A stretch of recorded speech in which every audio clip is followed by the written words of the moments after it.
কোনটা হালাল কোনটা হারাম, কোনটা পাক কোনটা নাফাক, আমি আসলাম কোত্থেকে, আমার গন্তব্য কোথায়, আমি যাব কোথায়, যাচ্ছি কোথায়, করছি কি, করা উচিত কি, আমার আগে যারা মরতেছে তারা কই গেল, প্রতিনিয়ত যাচ্ছে কোথায়, আমার আব্বা কই গেলেন, আমার দাদা কোথায় গেলেন, আমার আগের পৃথিবীর মানুষগুলো কেন দুনিয়া ছাড়লেন।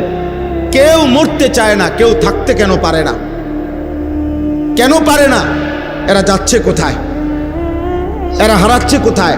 এই সবটুকু ভাবনা বুঝ দেমাগ আল্লাহ তাআলা মানুষের আকলের মধ্যে বুঝার মতো সক্ষমতা দিয়েই আল্লাহ তাআলা আকলটা দিছেন। হয়তো শুধু বাতখানার জন্য তো, শুধু দুনিয়া ভোগ করব এতটুকুর জন্য এত বুদ্ধি এত দেমাগ তো লাগে না। জন্তু জানোয়ার তো এর চাইতে কম আকল দিয়া পৃথিবী আমাদের চাইতে বেশি ভোগ করে। একটা হাতি 250 কেজি খাবার খায় একদিন, এটা গবেষকদের কথা। 90 লিটার পানি পান করে, 90 লিটার। একটি তিমি কমপক্ষে 200 মানুষের সমপরিমাণ খাবার একবারে খায়, এক লোকবার। একটি বাঘ ন্যূনতম 20 থেকে 25 কেজি গোশত একবারে খায়, কমপক্ষে ন্যূনতম।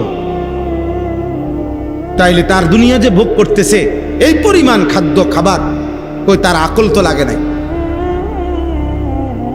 তাহলে আল্লাহ তাআলা আমাদেরকে স্পেশালি আকল দিলেন কেন, বিবেচনা বোধ দিলে কেন? আমি আপনার মধ্যে পার্থক্য করার, আমরা গরম দেখলে গরম বুঝি, ঠান্ডা দেখলে ঠান্ডা বুঝি, সুখ দেখলে হাসি, দুঃখ দেখলে কাঁদি।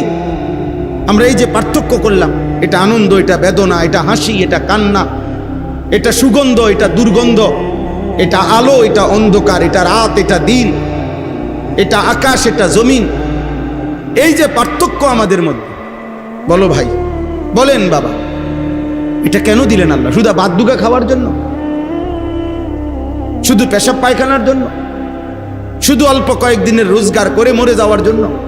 না, ভিন্ন উদ্দেশ্যের জন্য।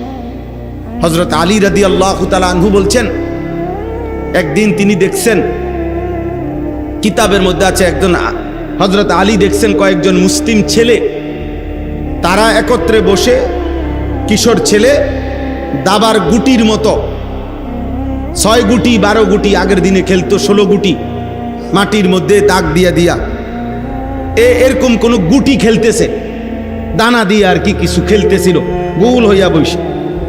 হযরত আলী রাদিয়াল্লাহু তাআলা ওনার হাতের বর্ষা